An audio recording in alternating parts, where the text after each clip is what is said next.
स्वास्थ्य केंद्र के संविदा कर्मचारियों ने अपनी मांगों को लेकर तहसील कार्यालय पहुंचकर कलेक्टर के नाम तहसीलदार को ज्ञापन सौंपते हुए बताया कि जब से सामुदायिक स्वास्थ्य केंद्र के बीएलओ डॉक्टर आजाद सिंह ठाकुर बने हैं, तब से संविदा कर्मचारियों को मासिक वेतन समय पर नहीं मिल पा रहा है।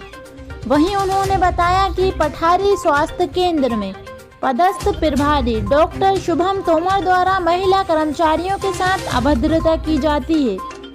हम समस्त सीएचओ हमारी जो निम्नलिखित समस्याएं हैं, मतलब शैली से संबंधित हम लोगों को समस्याएं आ रही हैं, जिससे अवगत कराने हेतु हम लोग डीएमओ सर के पास गए थे, डीएमओ महोदय के पास, लेकिन उन्होंने हमारी समस्याओं को सिर्फ सुना है। उन्होंने ना तो कोई आश्वासन दिया है, ना ही हम लोगों को बोला है कि आपका जो भी शैली से संबंधित समस्या है या आपका निराकरण है वो हम 2 दिन में या 3 दिन में क्लियर कर देंगे। डीएमओ कौन है आपके? हमारे बीएमओ आजाद सिंह ठाकुर है। ये समस्या कब से आ रही है आप लोगों ये समस्या अभी 3 महीने से आ रही है। उसके पहले हम लोगों के सर किसी वास्तव सर थे, वो बाकायदा टाइम पे हर मंथ सभी की सैलरी टाइम पे डालते थे। सैलरी से संबंधित हम लोगों को कभी समस्याओं का सामना नहीं करना पड़ा, लेकिन अभी 4 महीने से जब से ये सर आए हैं तब से हम लोगों को विभिन्न समस्याओं से मतलब जूझना पड़ रहा है। जैसे कि सैलरी टाइम पे नहीं आती, हर 2-2 महीने में ये लोग स्टे कर लेते हैं, रोक लेते हैं, उसके बाद डालते हैं। जैसे कि आप इनकी कब से सैलरी की हुई? जैसे मेरी सैलरी दिसंबर में फर्स्ट टाइम आई और सितंबर तक की डाली। अब जैसे जनवरी चल रही है तो अब मेरी नवंबर की डाली, ऐसे करके 2-2 महीने डिले करके डालती हूँ। अभी मेरी नवंबर की और दिसंबर की रुकी हुई है। आप कितने लोगों की सैलरी रुकी हुई है? सभी की। नरेंद्र भगवान करके जो सीएचओ हैं, रामबरन सर हैं, एक सिमरन रघुवंशी है, इनकी भी सैलरी रुकी हुई है। तो सैलरी की समस्या सिर्फ एक उनके साथ नहीं है। सैलरी ऐसा नहीं कि ठीक है 3 महीने 4 महीने के बीच में आ जाती है, लेकिन कई सीएचओ हैं जो आउट ऑफ डिस्ट्रिक्ट भी हैं, यहाँ उनके लिए हर चीज़ नहीं है। तो 2-3 महीने कैसे हम मतलब अपना स्टे करते हैं, किराया भी देना होता है, बहुत सारी चीज़ें होती हैं। तो बस एक ही इशू निकलता है सामने के, ठीक है सैलरी कहाँ जा रही है, रुकी मिल जाएगी, कहाँ जा रही है सैलरी, आप लोग इतना क्या इशू बना लेते हो। और अभी आप लोगों ने इस संबंध में किसी वरिष्ठ अधिकारी से कोई बात करी है, शिकायत करी? अभी तक हमें यही ट्रस्ट था कि हमारे बीएमओ हमारी सारी इश्यूज़ को क्लियर कर देंगे। तो हम अभी तक हमने अपने हम लोगों ने ये बात रखी, बीएमओ सर से बात की, लेकिन हमने अपने वरिष्ठ उनसे बात नहीं की है। बीएमओ सर का क्या कहना है? बीएमओ सर का कहना है कि सैलरी कहाँ जाती है आपकी? आई जाती है 2 महीने 3 महीने में।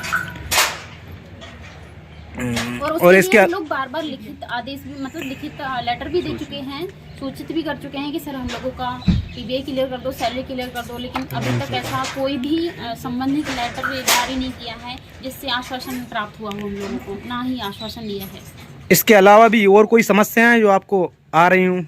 हाँ बिल्कुल, और ये समस्याएं हैं सीएचओ को सेंटर पर रहने के लिए भी हम लोगों को सिर्फ सीएचओ को ही टारगेट किया जा रहा है, बल्कि एएनएम एमपीडब्ल्यू सभी के लिए रहने का नियम है ना। कहीं कहीं बिल्डिंग नहीं बनी है तब भी हम लोगों से बोला जा रहा है कि वहीं गांव में रहो, तभी जाके और जो हेडक्वार्टर भी है उनमें अभी मतलब बाउंड्रीज नहीं है, फेंसिंग नहीं है। जो फीमेल सीएचओ है उनकी है ना सेफ्टी के लिए कोई भी अभी वहाँ इतना मतलब एक बिल्डिंग बनी है लेकिन फेंसिंग नहीं है। जैसे मैं ही हेडक्वार्टर में रह चुकी हूँ, लेकिन डायरेक्ट दरवाज़ा होने की वजह से कई बार मुझे मतलब पर्सनली इश्यूज़ आए नाइट में, जो कि मैंने बीएमओ को बताया है। तो बोले ये कि आपकी बेवजह इशू है, ये कोई इश्यूज़ नहीं है। और है ना अभी जैसे हमारे मेडिकल ऑफिसर जो पठारी में डॉक्टर शिवम तोमर करके, उन्होंने फीमेल से रिलेटेड इतनी बेहुदा बात मुझसे की है। और मैं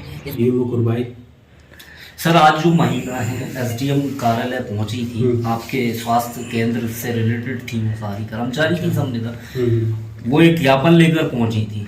उनका ऐसा आरोप है कि आपने, आपकी डिपार्टमेंट ने या आपने 2-3 महीने की सैलरी रोक के रखी है। क्या कारण है सर? देखिए ये शायद कम्युनिटी हेल्थ ऑफिसर कहलाते हैं, इनकी पोस्टिंग हमारे गांव में की गई है ताकि आम जनता, जो ग्रामीण जनता है, उनको ये सेवाएं मिल सकें। लेकिन ऐसा देखने में आ रहा है कि ना तो ये किसी प्रोग्राम में रुचि दिखा रहे हैं, ना ही ये कोई वहाँ पे अपने मुख्यालय पे निवास कर रहे हैं। तो हमारे जो चूँकि वरिष्ठ अधिकारियों के निर्देश रहते हैं कि भाई इन पे कार्रवाई करनी होती है।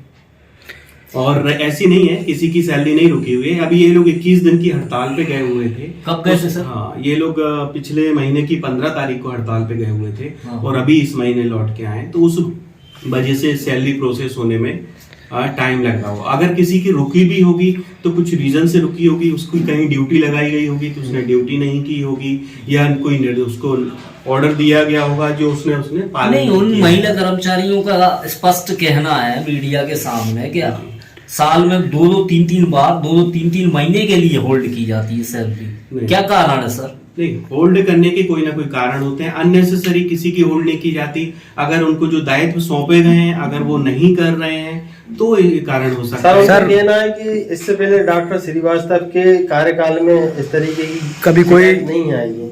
नहीं ऐसा नहीं। तब से आपने पदभार संभाला है तब से ये शिकायत आ रही है उनके लिए, और उनका ये भी कहना है कि गांव में उनकी पोस्टिंग है तो वहां पर रहने की व्यवस्था है नहीं है, इसलिए वो यहाँ पे जी ऐसा नहीं है। कहते वहाँ पे दीवारें भी नहीं उठी हुई हैं। जहाँ पे सब सेंटर है, मैं जो नियम बता रहा हूँ, जहाँ पे सब सेंटर है वहां पे आपको अपनी बिल्डिंग में निवास करना है और लोगों को सेवाएं देना है, और जहाँ पे सब सेंटर नहीं है वहां पे आपको अपना घर किराए पे लेना है, कमरा किराए पे लेना है, क्योंकि आपकी पोस्टिंग गांव के लिए हुई है, सब सेंटर के लिए हुई है। सर उनका एक आरोप और है कुछ महिलाओं का, सर उनके वरिष्ठ अधिकारी उनसे बदतमीजी से बात करते हैं। उन्होंने आरोप लगाया है कि पठारी में उनके वरिष्ठ अधिकारी हैं डॉक्टर तोमर हैं, तो उन्होंने भी बहुत मतलब महिलाओं के लिए बहुत ही बेहुदा शब्दों का इस्तेमाल किया है। वो ऑन कैमरा वो लोग ये सब बोल रही हैं, और ये अनुविभागीय अधिकारी कार्यालय में बोल रही हैं। ये मैं दिखवा लेता हूँ। है ना।